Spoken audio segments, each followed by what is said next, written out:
Hi అండి, నమస్తే. Welcome back to our YouTube channel Ritika's kitchen. ఈరోజు నేను మీకు చూపించబోయే రెసిపీ వచ్చేసి పల్లీ పకోడీ. స్వీట్ షాప్లలో, బేకరీలలో దొరికే ఈ పల్లీ పకోడీ ఇంట్లోనే మనం చాలా ఈజీగా, చాలా తక్కువ టైంలో మరింత రుచిగా తయారు చేసుకోవచ్చు. ఈ పల్లీ పకోడీ అనేది పప్పు, సాంబార్, రసంలోకి సైడ్ డిష్గా కూడా చాలా బాగుంటుంది.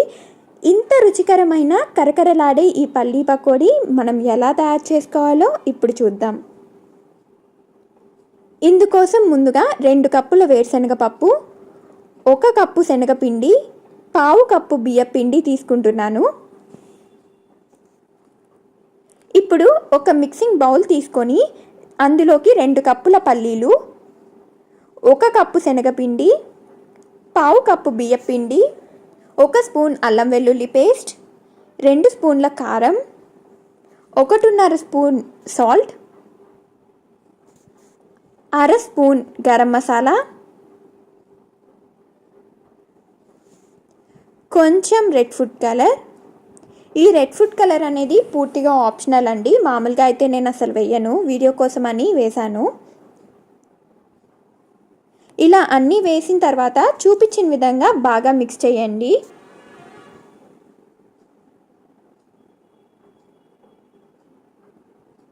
ఇప్పుడు కొంచెం వాటర్ వేసుకొని ఇలా మిక్స్ చేసుకోండి. ఇక్కడ వాటర్ అనేది ఎక్కువ వేయకూడదు, కొంచెం కొంచెం చల్లుకుంటూ ఇలా చూపించిన విధంగా కలుపుకోవాలి.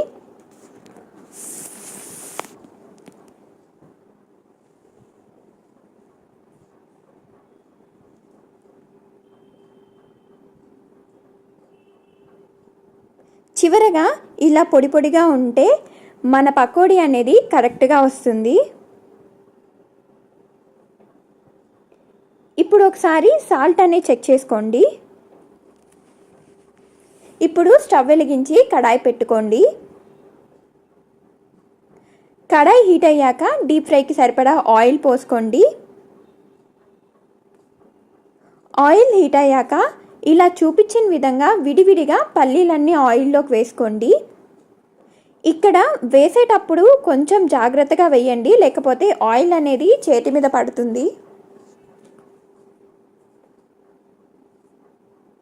ఇలా అన్నీ వేసుకున్నాక స్టవ్ సిమ్లో పెట్టుకోండి. ఇక్కడ స్టవ్ అనేది సిమ్లో మాత్రమే పెట్టుకొని ఫ్రై చేసుకోండి. ఒకవేళ మీరు హై ఫ్లేమ్లో పెట్టుకుంటే పైన మాడిపోయి లోపల పల్లీలు ఫ్రై అవ్వవు. కొంచెం ఆగి ఇలా కలుపుకుంటూ ఓపిక్గా వేయించుకోండి. ఇవి వేగడానికి కొంచెం టైం పడుతుంది. ఇలా కలుపుకుంటూ మాడిపోకుండా వేయించుకోండి.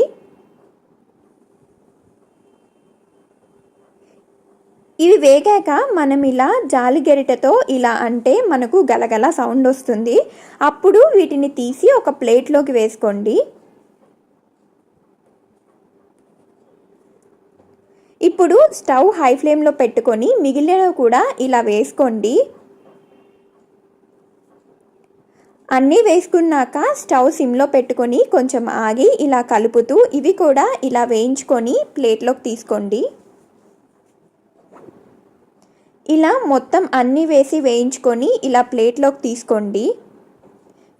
ఇప్పుడు కొంచెం కరివేపాకు ఫ్రై చేసి గార్నిషింగ్ చేసుకోండి. అంతేనండి, మన పల్లీ పకోడీ అనేది రెడీ అయిపోయింది. ఇవి చల్లారిన తర్వాత ఎయిర్ టైట్ కంటైనర్లో స్టోర్ చేస్తే ఒక వారం రోజులు నిల్వ ఉంటాయి. మా రెసిపీ కనుక మీకు నచ్చినట్లయితే లైక్ చేయండి, షేర్ చేయండి, అలాగే ఛానల్ని సబ్స్క్రైబ్ చేసుకోండి. మా రెసిపీ కనుక మీరు ట్రై చేసినట్టయితే ఎలా వచ్చింది అనేది కింద కామెంట్ సెక్షన్లో నాకు చెప్పండి. Thank you so much for watching.